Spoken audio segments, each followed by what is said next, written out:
processus en cours est de doter notre pays d'une nouvelle constitution, en vue d'avoir des institutions fortes et stables, répondant à nos besoins de gouvernance de l'État. En effet, après de longues années de soubresauts politiques, il nous faut repartir sur de nouvelles bases afin de créer des conditions d'instauration d'une démocratie réellement représentative dans un cadre social apaisé et convivial. J'ai suivi avec beaucoup d'intérêt vos activités et particulièrement la méthode de travail que vous avez adoptée. Selon le président de la CNRC, l'avant-projet de constitution est composé de 195 articles contre 122 pour la constitution de 1992. Il comporte de nombreuses innovations, dont la création d'un parlement à 2 chambres, l'Assemblée nationale comme première chambre et le Haut Conseil de la Nation, deuxième chambre. On a des avions brésiliens dans notre flotte aérienne militaire. Donc pour nous, l'approfondissement de la coopération et surtout la densification et la diversification dans le domaine de la sécurité de notre pays et de son autosuffisance alimentaire sont des éléments clés de notre politique. Il se trouve qu'avec le Brésil, nous sommes sur ce chantier.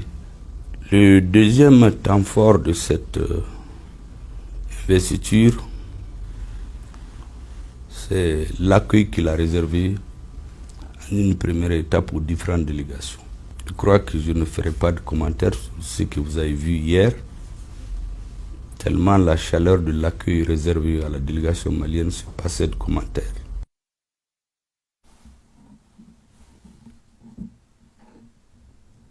Et à suivre l'intégralité de cet entretien avec le chef du gouvernement juste après cette édition. Rentrée académique 2022-2023 de l'école de guerre du Mali.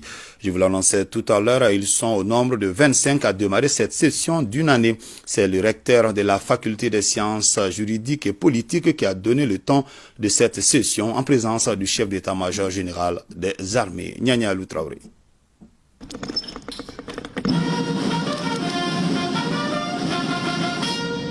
La solennité du moment scie parfaitement à l'événement du jour. Nous sommes dans les locaux qui abritent l'école de guerre du Mali.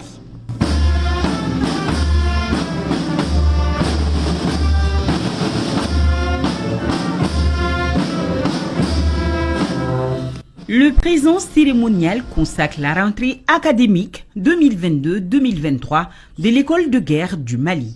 Au total, ils sont 25, dont 2 personnels féminins.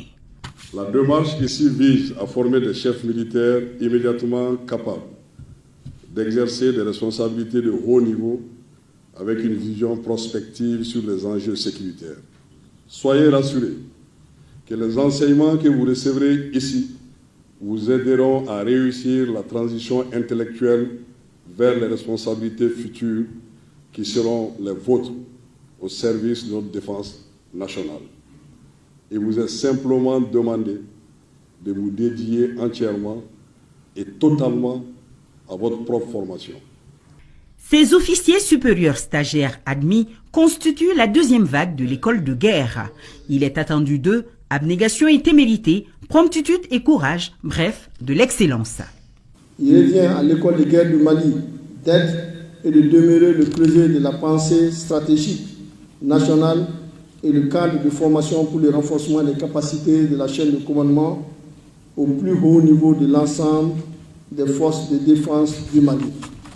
M'adressant aux nouveaux auditeurs, je vous félicite et vous exhorte à vous inscrire résolument dans cet esprit de performance dans l'acquisition des compétences. L'école de guerre est fortement appuyée par le rectorat. Justement, dans sa leçon inaugurale, le professeur Kansai a rappelé le devoir de chacun dans la réussite de la transition.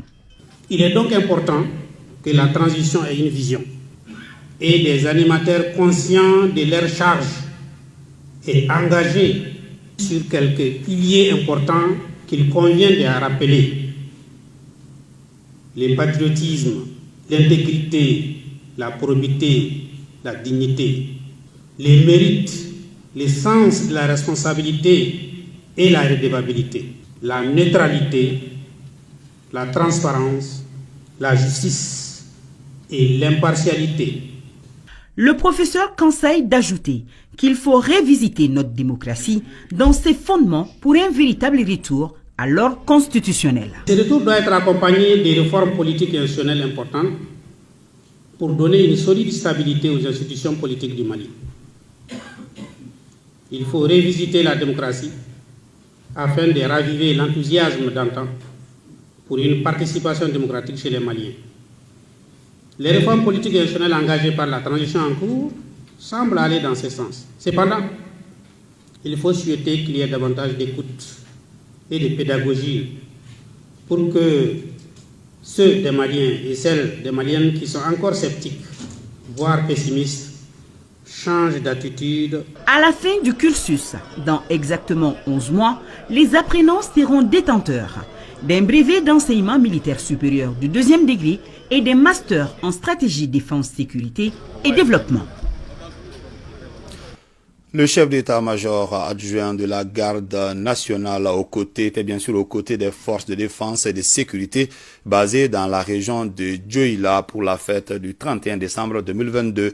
La délégation a été accueillie par la population. Je vous propose d'écouter le colonel Daouda Traoré au micro de Daniel Fomba. Cette année qui s'achève a vu une réelle montée en puissance des forces armées maliennes dans la lutte contre le terrorisme et l'insécurité sur toutes ses formes. La consolidation de ces acquis nous permettra en 2023 d'assurer plus efficacement la protection des personnes et de leurs biens.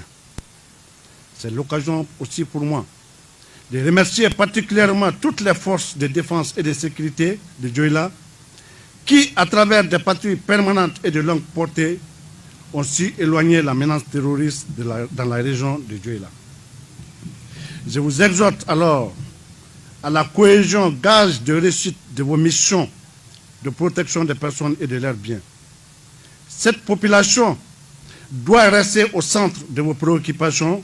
C'est aussi l'occasion de vous témoigner toute la satisfaction et le soutien du haut commandement qui restera constamment à vos côtés.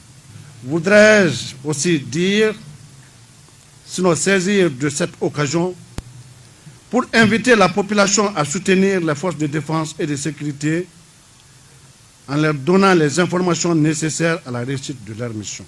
Je formule les vœux les plus chaleureux de bonne et heureuse année 2023. Puisse cette année nous apporter la concorde et surtout la victoire totale sur l'ennemi.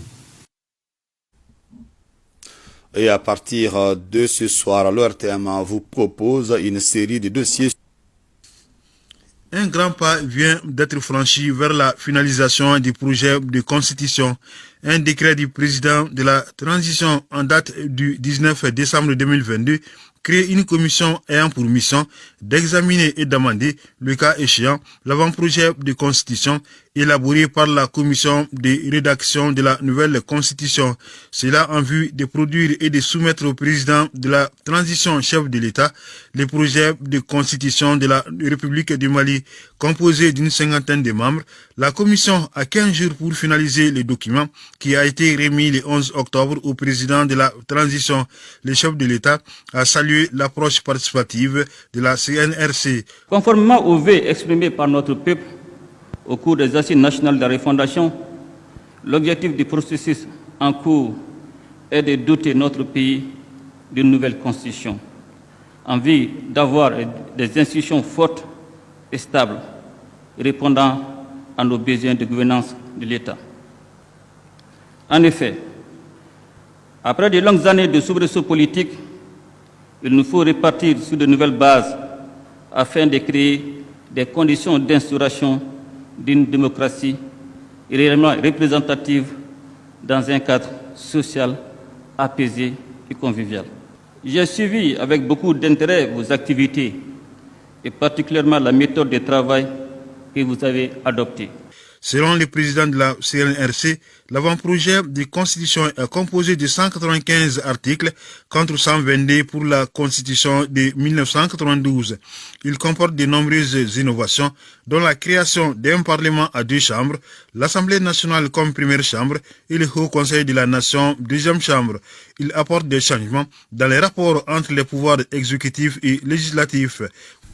Vous savez, dans la constitution actuelle, on dit que c'est le gouvernement qui détermine la politique de la nation.